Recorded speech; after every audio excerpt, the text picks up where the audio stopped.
Hi, magandang hapon po. Welcome to Sports Corner Interviews at kasama po natin ngayon ang founder ng Philippine Encuentro Championship. Dati po siyang SEA Games gold medalist noong araw at ngayon ay tumataguyod na ng mixed martial arts and even Sudokwan dito sa atin. Walang iba kundi si Sir Rene Catalan. It's my first time here dito sa Catalan sa Fighting Systems Gym sa Makati at it's a pleasure na maimbitahan ka namin dito sa ating programa. Magandang hapon po. Good afternoon, sir. Wala ko sa mic. Pamay tayo sa yung mic. Okay. Again, good afternoon, sir. Good afternoon, sir. Thank you so much sa pagbisita mo sa aming Philippine Encuentro Championship. Search for Filipino Heroes 45. This is the 45th edition of the PEC at ang kagandahan nito, ito yung magandang avenue ito para sa mga new breed, young breed ng ating Filipino martial arts artists. So, could you explain to us yung ating Philippine Encuentro Championship at gaano ito nakatulong na malaki upang masustain pa lalo ang growth ng Philippine martial arts sa ngayon, sir? Yung issue ng Philippine Encuentro Championship is this is a grassroots sa lahat ng mga competitive sports. Kaya nagkaroon tayo ng sports, meron tayong Sudokwan, meron tayong boxing, meron tayong kickboxing, meron tayong Wushu, meron tayong grappling, at meron tayong MMA. Kumbaga, binibigyan natin yung mga youth natin, binibigyan natin sila ng opportunity una para may layo sila sa masamang bisyo. Ma-motivate sila, ma-motivate sports para palang araw magkaroon sila ng opportunity to be a Philippine flag bearer.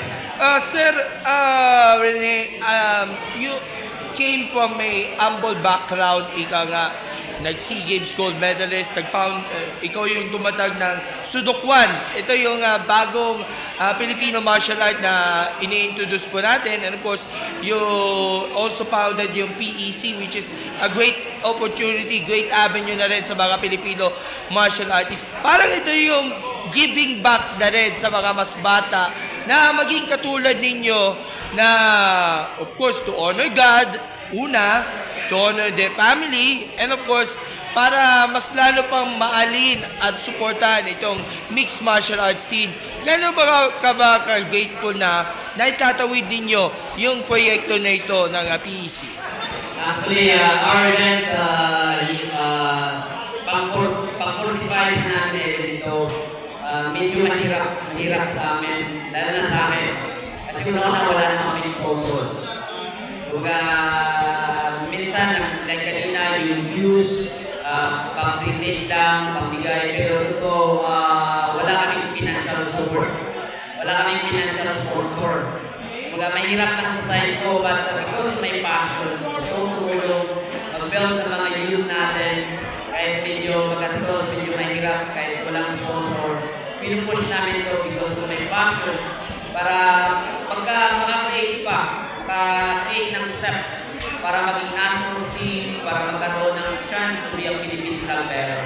By the way, ilan yung mga sumali dito sa 45th edition ng PEC, Search for the Filipino Heroes, at nanggaling ba sila sa iba't ibang mga clubs nationwide?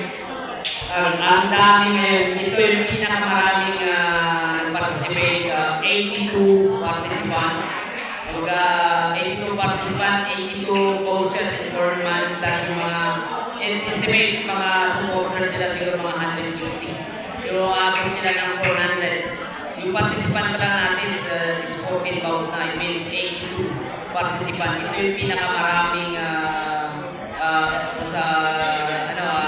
entry sa buong history ng Philippine Encuentro Championship na. Sir Rene, ano ba mga expectations natin for this event?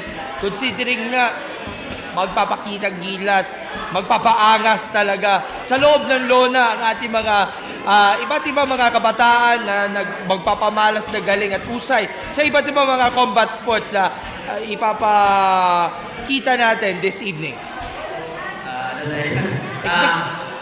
Kumbaga, expectation, kumbaga yung mga kids natin, they are eager na mag-compete, they are motivated sa nakikita nila sa ginagawa natin.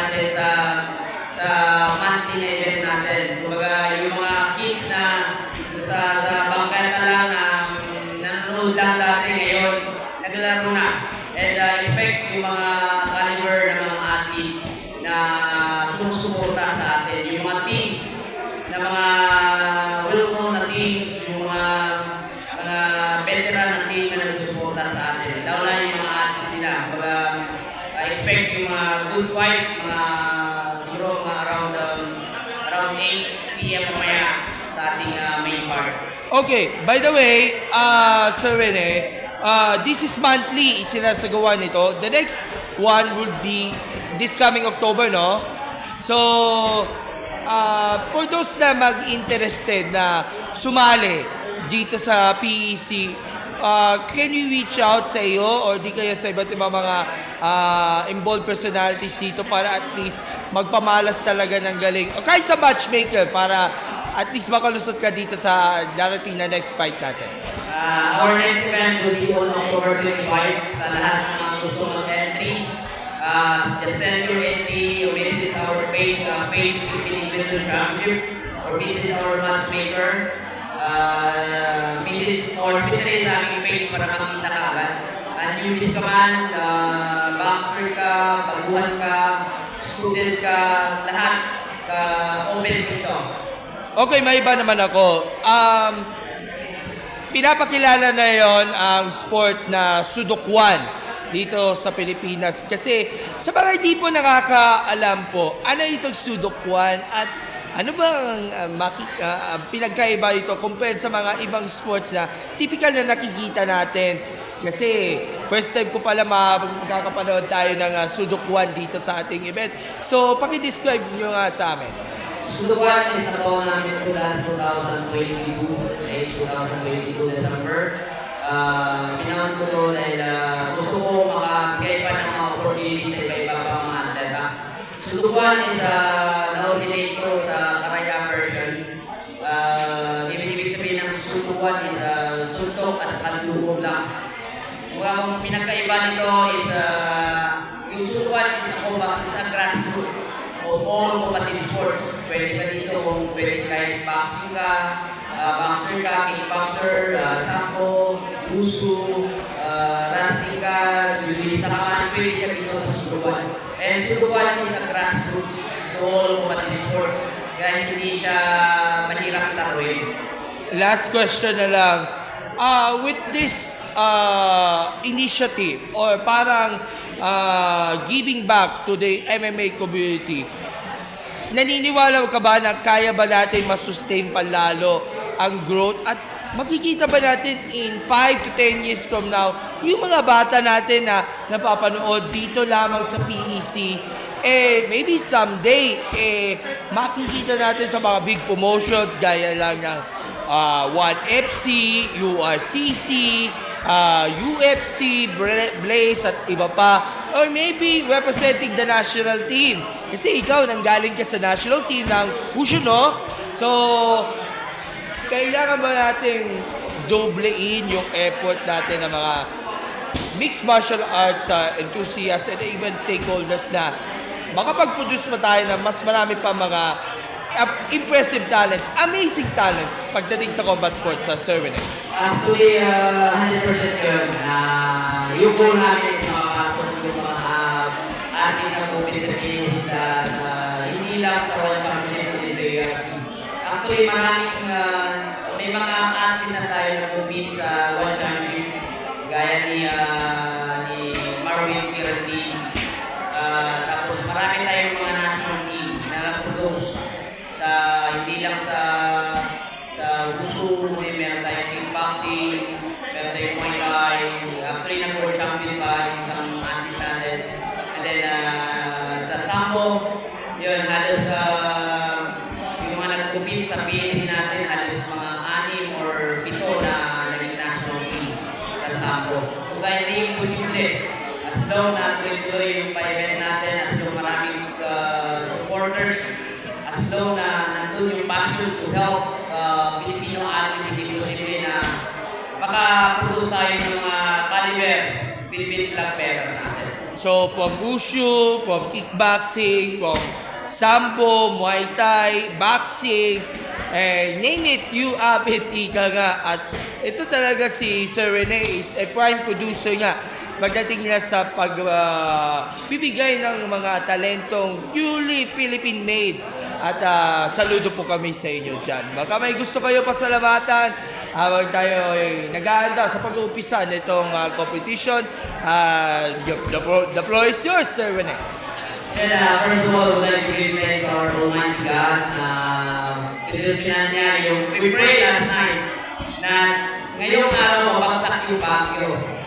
Yung bagyo dito sa Manila. But I told to my already community, let's pray, let's kneel down and pray to God na i-hold niyo yung bagyo na hindi makaantala sa ating palaro. God is good. Hindi na tuloy yung bagyo dito, and then matiwasay magpunta ng mga teams, and would like to give thanks sa lahat ng mga teams, coaches, participants, all athletes na patuloy na nagsuporta sa ating Atikayan Philippine Judo Championship. At sa Celebrate International, kay Sir Anthony Gatchalian, to our medical team, Bethany Baptist Church, to all prayer warriors and all organizing committee ng Philippine Judo Championship. Sigit ko lang din, congratulations din sa Manila Muay Team. Kasi nanalo din sila sa Sandakan Indonesia Muay Thai Championship. Your reaction? Maganda yung result natin last month na nag-compete yung Muay team natin sa Sandakan, Malaysia. Good result. Nagkakawa sila tayo ng 3 gold and 4 silver. And then for that good result, binigyan tayo ng opportunity to compete next month sa World Championship. Meron tayong World Champion next month, 12 athletes and 4 coaches pupunta sa Malaysia next month for the World Championship. Amen, amen. And we pray for God's protection sa lahat ng mga fighters natin. And of course, good weather kasi alam mo naman siguro kanina at kahapon, akala na namin na tatamaan yung bagyo dito sa NCR, pero niliis yung ruta ng bagyong Opong, and finally, nakita na natin ang sikat ng araw at pwede na tayo mag-proceed ng competition. Good luck! Congratulations sa ating mga fighters. The best of luck to all of you. Sir Rene, maraming salamat po and God bless and see you soon. Thank you.